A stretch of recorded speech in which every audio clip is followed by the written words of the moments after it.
রাহুলের অকাল প্রয়াণে শোকস্তব্ধ টলিপাড়া।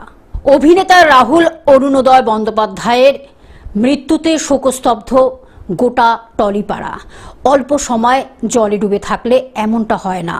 অভিনেতা রাহুলের ময়নাতদন্তের প্রাথমিক রিপোর্টে এমনটাই জানালেন চিকিৎসকরা। এদিন তমলুক হাসপাতালে সম্পন্ন হয়েছে রাহুলের ময়নাতদন্তের কাজ। তারপর সেখান থেকে অভিনেতা রাহুল অরুণোদয় বন্দ্যোপাধ্যায়ের দেহ নিয়ে রওনা দেওয়া হয়। প্রত্যক্ষদর্শীদের কেউ কেউ দাবি করছেন শুটিংয়ের সময় এই দুর্ঘটনাটি ঘটেছে। সবাই উপস্থিত থাকলেও তাকে উদ্ধার করতে রীতিমতো বেগ পেতে হয়েছে, ব্যয় হয়েছে সময়, তারপরে মর্মান্তিক পরিণতি। Bureau report, globe news. এখন থেকে গ্লোব টিভি দেখুন আপনার স্মার্টফোনেও। গুগল প্লে স্টোর অথবা অ্যাপল স্টোর থেকে ডাউনলোড করুন গ্লোব টিভি লাইভ অ্যাপ। এছাড়া জিও টিভি অ্যাপ থেকে দেখুন গ্লোব টিভি লাইভ।